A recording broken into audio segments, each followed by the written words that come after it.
Olá, olá mais uma vez, sejam bem-vindos ao Vamos Gambitar Lindomar. Hoje nós vamos ver uma ideia contra o gambito do rei. As pretas elas aceitam o peão e tentam uma contraofensiva no centro imediatamente. De brancas está o nosso fortíssimo jogador Max Lange, que tem um legado gigantesco aí no xadrez mundial. Ele nasceu em 1832 na cidade de Magdeburg, que é a cidade onde aconteceu essa partida. Tá? O Max Lange ele é conhecido porque ele tem algumas ideias, por exemplo, na defesa dos dois cavalos, né? O ataque Max Lange, na abertura vienense, que é conhecido como a defesa Max Lange também. Ele foi editor e cofundador de algumas revistas e jornais, colunas, né? Artigos de xadrez. Ele foi presidente da Confederação Alemã de Xadrez. Ele ajudou a organizar vários torneios, ou seja, é um cara único e importante na história do xadrez mundial. Então vamos lá. Brancas é 4, pretas é 5. F4, gambito do rei. As pretas aceitam. E agora as brancas jogam bispo C4. Aqui tem um detalhe importante. As brancas elas não estão preocupadas com esse cheque, porque mais uma vez, com a dama em H4, as brancas preparam o cavalo F3, ganhando um tempo em desenvolvimento. Para isso elas sacrificam a situação do seu rei. Ok, não é a melhor opção para as brancas jogar bispo C4. E nem para as pretas jogar dama H4. Por incrível que pareça, na base tem mais partidas com o cavalo F6, tá? Apontando contra o peão de A4. E, por exemplo, se E5 ameaçando o cavalo, as pretas elas tentam imobilizar, diminuir a força desse bispo em C4, que ele é chato, né? Ele fica apontando aqui para casa F7. Então, por exemplo, peão toma, um lance intermediário, cheque, com a ideia de dama toma C4, bispo E6, ganha um tempo em desenvolvimento. E a ideia do dama cheque é poder cobrir o cheque da dama em H4 após fazer peão toma. Tá? Então, peão toma, bispo toma. E as pretas têm 100% de aproveitamento em 4 partidas, se não me engano, na Mega Database aqui. A compensação é a vantagem em desenvolvimento. E o par de bispos, tá? Então, cavalo F6 é a opção mais jogada aqui para as pretas, ok? Bom, então voltando lá, o nosso gambito inicia-se após bispo C4, segue F5. É um negócio maluco, porque agora ele está abrindo aí a diagonal da morte, certo? A dama ela pode passar para o ataque facilmente, então nós temos aí esse detalhe. Porém, contudo, todavia, parece que não tem nada. Agora não tem nada, porque se dama cheque, simplesmente G3, G6, e aí ataca a dama, protege o peão de F5. Enfim, tá? Esse gambito ele é conhecido na verdade como um contra-gambito Lopes-Giannuccio, tá? Horácio Giannuccio della Mantia foi um escritor italiano. Ele escreveu um livro ele publicou um livro em 1597 com as regras do rock, provavelmente copiado aí do Rui Lopes, né, que lançou o livro dele aí em 1560, 1561, com as regras definitivas do rock, tá? Então, não... Porém, esse livro do Giannuccio, ele só foi descoberto agora em 1998. Tá? Se não me engano, está na Biblioteca Nacional de Viena. Ok? E, de alguma maneira, o Giannuzzo, que nasceu no ano de 1550, ele propôs esse lance como uma tentativa de refutação do gambito do rei. Se você bem sabe, o gambito do rei ele iniciou com a escola italiana, nesse período mais ou menos. Então, era uma abertura de moda, tá? Gambito, vem de gambitare, né? Então, ali o pessoal já estava mais ou menos familiarizado. Então, contra gambito, por quê? Porque agora as pretas estão tentando devolver o seu peão, tá? A Engine, ela não desaprova esse lance. Eu deixei aí a Engine pensando aí 1 hora e meia, né? Só para desencargo de consciência. E tá dando igual, mas não quer dizer que seja fácil, tanto para as brancas quanto para as pretas, a situação. Ok? Então nós vamos ver como seguiu a partida. Aqui seguiu cavalo H3.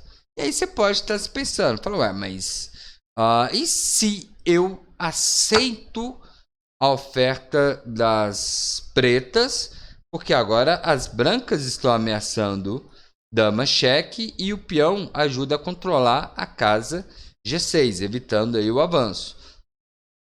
Porém, em contrapartida, as pretas teriam o seu dama H4 primeiro, cheque, rei F1, né? Note que a casa G3 ela está dominada. E agora teria um lance interessante para as pretas, que seria F3, ameaçando capturar o bispo e aí propondo a troca de peões. D3 protege, peão toma, rei toma, e no ano de 1938 o Kamyshov jogou bispo C5. Parece interessante, né? Porque ameaça a entrada, então não tem cavalo F3 ameaçando a dama, mas tem cavalo H3 que é muito forte. Então o branco aqui está um pouco melhor, apesar da situação do rei bastante exposta, mas tem umas ideias de bispo G5, torre E1 ameaçando lá o rei em E8. Então as brancas elas estão bem ativas aqui como compensação por esse rei mal colocado. Aqui um detalhe, rei G2, a Engine dá como vantagem decisiva para as pretas, cavalo E7, provavelmente com a ideia de cavalo F5 e D5 atacando esse bispo, abrindo para o bispo de C8. Então as pretas é quem teria a compensação aqui. Bom, então a captura não é um lance desnecessário para as brancas, porque levaria aí o dama cheque, então não faz sentido, tá? Qual outra opção que nós temos? Dama E2 é o lance mais forte. E já era jogado aí, já era conhecido da galera dessa partida. Não sei se eles chegaram a ver, né, a estudar a teoria disso. Óbvio que o Max Lange não sei se estaria preparado para lances alternativos. Não sei nem se isso era alternativo naquela época. Às vezes era a variante principal. Aqui não seria bom peão toma, porque agora as brancas, por sua vez, têm dama cheque.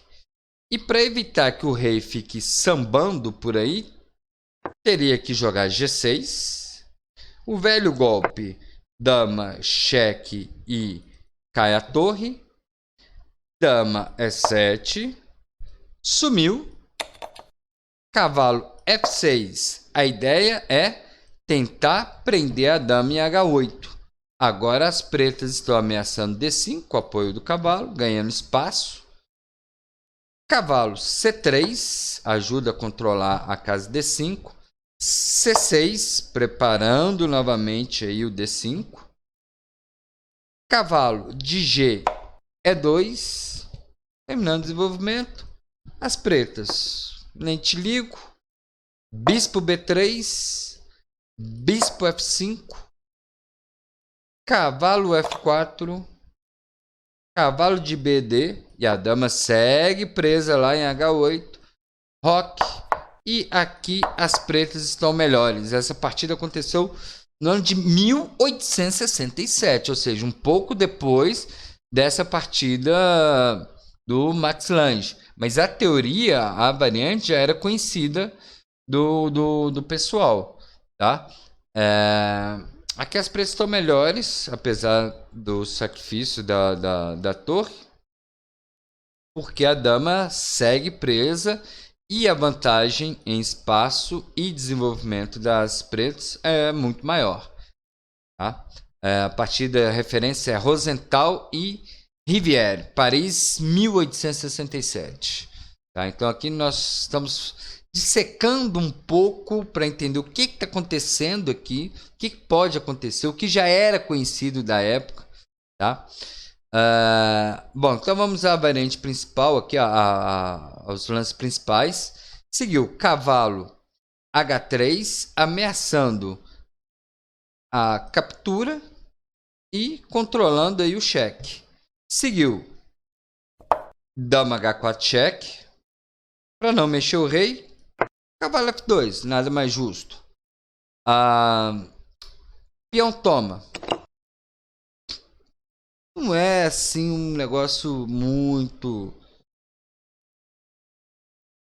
bom, apesar de estar ganhando material, mas aqui as pretas poderiam ter seguido com o cavalo F6, tá? E com a ideia de cavalo G4, colocando pressão aí sobre a F2. Então, por exemplo, agora sim, né? Se roca, peão toma.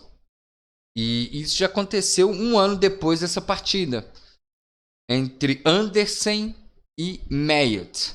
Mayet, né, o mate de Mayet, e Andersen, o mate de Andersen. Então são dois ícones do xadrez mundial que tem nomes de checkmate, etc e tal. Partida que foi jogada em 1855.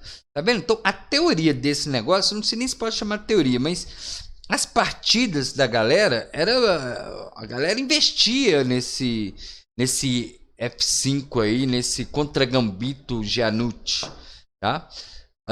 Então aqui as pretas estão melhores, ganha material e vai tentar estabilizar a posição. Voltando, cavalo F2, peão toma, roque. Aqui poderia, né, seguir com o cavalo F6. Só que o preto tem que tomar cuidado agora que tá com o rei no centro. Tá? Seguiu bispo C5, uma ideia lógica. Não? Ele crava o cavalo para ele não poder sair aqui. Eu desenvolvo uma peça. Ok. D4. Famoso nem te ligo. Eu preciso desenvolver minhas peças. Peão toma. Peão toma. Tá vendo? As brancas elas estão jogando extremamente agressivas. É um peão isolado. Elas estão tentando acelerar o desenvolvimento. Cavalo F6. Com a ideia de D5. Terminar o desenvolvimento aqui na ala da dama. Fechar essa diagonal. Para poder esconder o rei aqui. Fazendo roque. Tirar esse rei do centro. Vamos ver se vai dar tempo. Seguiu D4. Ganhando tempo em cima do bispo. Bispo B6. Mantendo aí na diagonal. Cavalo C3. Tentando terminar o desenvolvimento. C6. Então a luta é pela casa D5. Seguiu cavalo de F E4. Ameaçou cavalo cheque. Ataca o bispo ou vem a F7 atacando a torre. Então tá bem complicado aí para as pretas essa posição na prática, tá? Outro detalhe também são as peças apontando para F4. Então se eu capturo de torre, eu ataco a dama. E se eu capturo de bispo, eu priorizo o meu desenvolvimento. Então as brancas têm bem mais chance de dar certo aqui do que as pretas. Seguiu. Cavalo captura. o cavalo captura. Então, aos poucos, as peças ativas das pretas estão sumindo. Aqui eu tinha uma peça ativa quando eu venho com o cavalo F6. Quando eu troco em E4, sumiu a peça ativa das pretas. Então, esse é o detalhe que eu quero mostrar nessa partida. Seguiu. Bispo C7, evitando aí a captura do peão de F4. D5, tentando abrir a posição, tentando ganhar passagem para as peças, empurrar um pouco mais em D6. F3, o cara falou, bom, então, se é para morrer, vamos morrer atirando. A ideia é capturar em E4 e tem aqui agora uma ideia de mate. Ó. Tá? Seguiu D6, fechou aí a casinha, né? Fechou, o cavalo controla. A dama não vai capturar em E4 por conta de torre E1. E aí? Né? Vai estar cravado lá em relação ao rei, perderia a dama, não seria um bom lance. Seguiu bispo B6, cheque, rei H1, peão toma, rei toma, dama E4 e agora um lance extremamente curioso e bastante conceitual também, tá? Seguiu dama F3, duas exclamações. Por que duas exclamações? Muitos diriam, eu faria esse lance fácil. Mas por que você faria esse lance fácil? Qual que seria a ideia? Tá? Porque se dama captura bispo, o que você jogaria aí?